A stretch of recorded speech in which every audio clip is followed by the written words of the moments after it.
Brian, welcome. It's great to have you here today and to make some music together.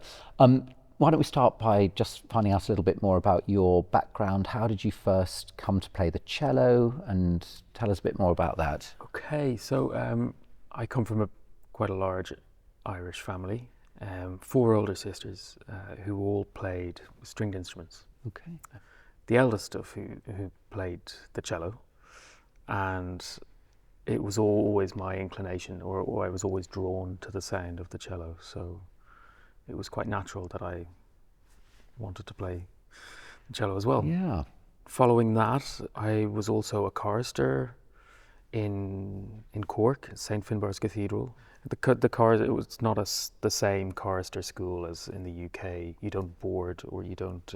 It's not a school per se, but it gave a lot of musical training, and yeah, it really helped, I guess, find my voice on the cello. So that was my background in music, I guess, from a young age, from the age of 8 maybe. And at some point, was there a decision where you had to go and do further study, conservatoire, or anything leaving school? What happened after so I maybe that age? Age 14 or 15, I was encouraged Mm-hmm. to pursue a career in music, and my family were very encouraging. I had their support, even though they probably knew a bit more about the ups and downs of a career in music than I did at the time. But yeah, I moved to London when I was 18 to study at the Royal Academy, and then subsequently at the Guildhall School of Music and Drama. Yeah, but throughout, chamber music has always been the forefront of, I guess, my enjoyment in music. And like the music that we're playing today, any kind of setting that's slightly more intimate and where you get to hear the melodic voice of the cello, it's the music I most enjoy. And it is it's almost got a human quality, which I know sounds like a bit of a strange thing to say, but when you think of lots of solo orchestral instruments, let's say, there are few that are quite so expressive as the cello. I agree, and also the range is, fits in with the bass register of the human voice right up to the top of a soprano's voice. Absolutely. And obviously all the stuff we're doing today is just cello and piano, but tell us a little bit about how your work balance varies between orchestral playing, solo playing, chamber music. I mean, you do a wide range of all of those, don't you? For sure, yeah. I mean, I think living in London, well, I live slightly outside London now, but to survive as a musician in London, you have to have many strings to your bow, and whether that's teaching, orchestra, chamber music, solo, it's a really exciting mix, and I enjoy it all. Is there one you prefer, or do you actually enjoy the variety? And I enjoy the variety hugely. I probably feel most at home in chamber music because I've been doing it for as long as I can remember. Yeah. Let's hear a bit of music. First up, we have a piece by Frank Bridge. Do you want to tell us why you've chosen this? Well, like we were just alluding to, the cello, I think when we think of song and the melodic nature of the instrument being so close to the human voice, I feel a lot of composers wrote, I guess, music that suited those qualities of the cello. So this Spring Song by Frank Bridge really encapsulates that singing quality in the instrument, and it's just a beautiful piece of music. It was a part of a set of 4 originally for violin, but it's gorgeous, and I've always had an affinity with these short pieces, which I know Sir James Galway alludes to them as lollipops, which is a perfect term, because they're so short and sweet, and they have to be, perfect. And I think what's very special about this, and one of the reasons I love the music of Frank Bridge, is that it says a lot in a short space of time. I mean, what's only a couple of minutes long, you're straight into a sound world, and you know, there's something very arresting about it. I know it's very calm and gentle and understated music, but it says a lot, and you're in a sound world immediately, and it's a very special kind of precious sound world. Exactly, yeah. Great, let's have a listen.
Next, we have a beautiful, another short piece by a composer that a lot of people won't necessarily have heard of, Moiran. I don't know much of his music, if I'm being honest. I know a few pieces he wrote for choirs. Tell us a little bit about him and why you've chosen this piece. He was a British composer, but honorary Irishman, and he clearly loved Ireland as he moved to the southwest corner of Ireland to a place called Kenmare, a part of Kerry which is stunning, absolutely. And he also married a cellist. I believe her name was Pierce Coatmore, and I guess he's always had an affinity with the instrument and wrote a sonata, a concerto, and this short piece is the prelude, is which he wrote for her, is for me absolutely stunning, and I guess encapsulates the essence of that corner of Ireland. It does have an Irish lyricism, a kind of a folk melodic quality, which I hear. Yeah, but I really enjoy playing it. And he presumably writes well for the cello, if he had a resource at home who could Exactly, tell him yeah, how he was writing for the cello. And are those other pieces you mentioned, the concerto and the sonata, are they very mainstream repertoire for cellists? I think they're becoming more Okay. mainstream. I think there's always a search for unearthing repertoire that isn't exposed to, I guess, the concert halls as much as it should be. I didn't know this piece before you introduced me to it, but again, I think it has all that beauty and the simplicity that the Frank Bridge did, in that you're in a sound world immediately. But what I find interesting about his music is there are some really interesting harmonic moments. I mean, huge swathes of it sound familiar, sound 20th century, but he does just sprinkle in these few moments, these odd chords, these odd moments that are a little bit more advanced, let's say, than Bridge or some other of his contemporaries. For sure, and I guess that's what draws me in as a listener and a performer, in that it isn't as straightforward as Bridge or his contemporaries, Vaughan Williams, and there's a little bit of spice or Irish whiskey in it somewhere. Absolutely. Let's have a listen.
The next piece is by a very well-known composer, French composer, Fauré, and it provides quite a nice link to the bridge in some ways, that both Frank Bridge and Fauré are very well known for writing for the human voice, wrote lots of songs, voice and piano, and although this Fauré piece wasn't conceived as a song, there is very much a sung quality to it. It's almost a song without words. Is that fair to say? Absolutely.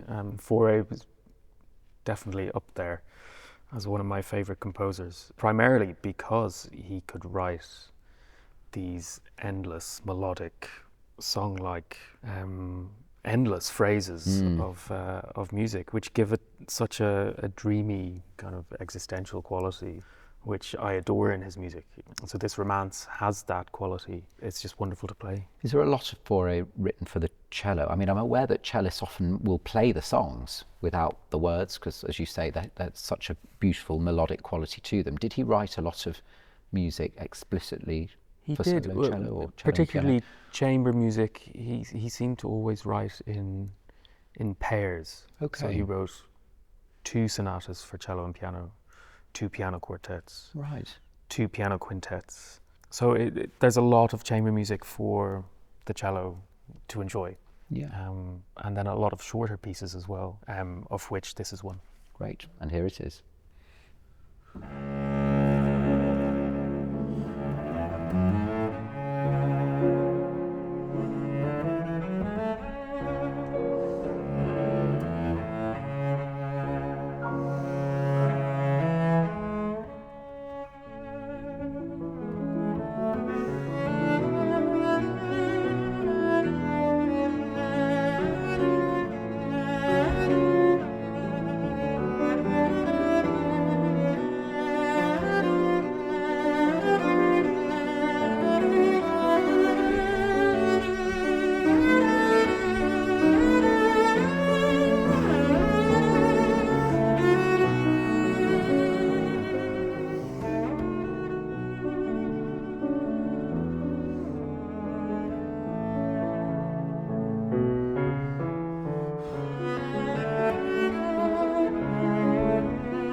Brian, it's been great to make music together today. Thank you for coming along. We've heard 3 very beautiful, very perfectly formed pieces. We have a 4th equally perfectly formed piece, and probably one of the most famous pieces in the whole classical music repertoire. Tell us what we're going to hear.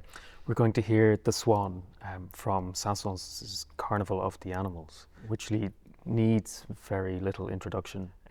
It's again one of those lollipop pieces that is just exquisite when it's on its own or as an encore. And very much that sung quality. I mean, Exactly. There are no words, but one Yeah. could easily imagine there being words or it being sung by a human voice. For sure, and he was Fauré's teacher, and you can always hear the links between both their works, and that singing quality is very much also in the Swan. I think one of the things I've always found interesting about this piece that makes it, let's be honest, a masterpiece rather than just a pretty good piece is that the idea of representing an animal in music could be done in a very obvious, slightly naff kind of way. But I think he uses all the obvious techniques of the soaring cello line representing the swan, and then in just the perfect quantity, this accompaniment underneath that's not too rippling as to suggest turbulent waters, but it is not so flat as to suggest that there isn't any movement going underneath. It's the perfect partnership of a very static, broad, melodic line and a very gentle, undulating accompaniment underneath. Oh, he seems to find that perfect balance, and I guess that's why audiences love it. And I love presenting it in concert because of that. Oh, we know this one. Yeah.